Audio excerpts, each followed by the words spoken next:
Microsoft office ওয়ার্ডের দ্বিতীয় ক্লাসে আপনাদেরকে স্বাগত জানাচ্ছি। আজকে আমরা দেখব কিভাবে মাইক্রোসফট অফিস ওয়ার্ডটা ওপেন করতে হয় এবং কয়ভাবে ওপেন করা যায়।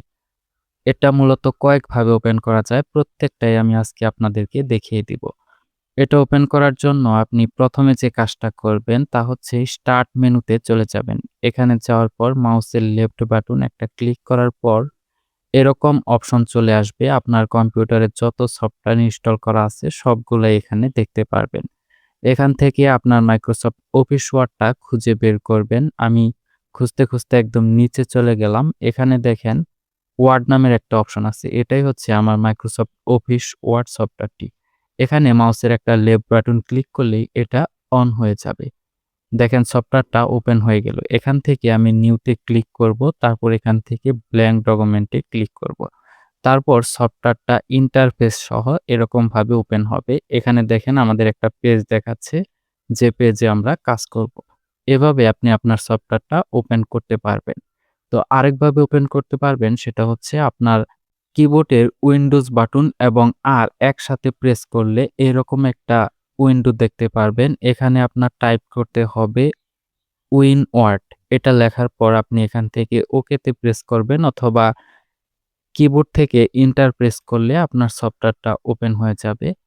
এরকম ওপেন হওয়ার পর আপনি ব্ল্যাঙ্ক ডকুমেন্টে ক্লিক করে সফটওয়্যারটা ওপেন করবেন। আরেকভাবে আমরা সফটওয়্যারটা ওপেন করতে পারি, সেটা হচ্ছে যে আপনার যদি কোনো ডকুমেন্ট আগে সেভ করে পরে সফটওয়্যারটা ওপেন করতে চান তাহলে কি করবেন? সেক্ষেত্রে আপনার ডেস্কটপে কার্সরটা যেকোনো জায়গায় রেখে আপনি মাউসের রাইট বাটনে ক্লিক করবেন। এটা কিন্তু আপনি ফোল্ডারের ভিতর থেকেও করতে পারবেন। মাউসের রাইট বাটন ক্লিক করার পর এরকম অনেকগুলো অপশন আসবে। এখান থেকে আপনি খুঁজে বের করবেন নিউ।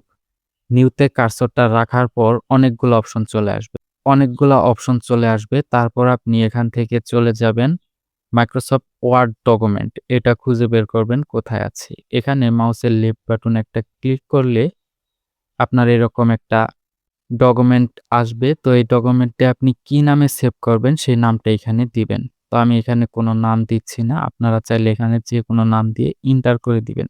এন্টার করলে আপনার এরকম একটা ডকুমেন্ট চলে আসবে।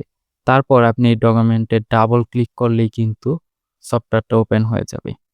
এটাকে আপনি আরো একভাবে ওপেন করতে পারেন, সেটা হচ্ছে যে আপনার ডেস্কটপে যদি মাইক্রোসফট অফিস ওয়ার্ডের কোনো শর্টকাট আনা থাকে তাহলে সেটাতে ডাবল ক্লিক করে ওপেন করতে পারেন, অথবা এখানে যদি পিন করা থাকে এখানে মাউসের লেফট বাটন একটা ক্লিক করেই আপনি সফটওয়্যারটা ওপেন করে নিতে পারেন। সফটওয়্যারটা ওপেন করার পর আমরা এরকম ইন্টারফেস দেখতে পারবো। এখানে আমরা মূলত কাজ করব। এটা হচ্ছে আমাদের সাদা ব্ল্যাঙ্ক একটা পেজ, সাদা কাগজের মতো। এখানে আমরা লেখালেখি করব, প্রিন্ট করব, কাউকে পাঠানো প্রয়োজন হলে সেটা আমরা ডকুমেন্ট আকারে পাঠিয়ে দেব। এগুলো আমরা পর্যায়ক্রমে দেখব। আশা করি আপনারা বুঝতে পারছেন। তো আজকের ক্লাসটা আমরা এখানেই শেষ করতে যাচ্ছি। ইনশাআল্লাহ দেখা হবে পরবর্তী ক্লাসে।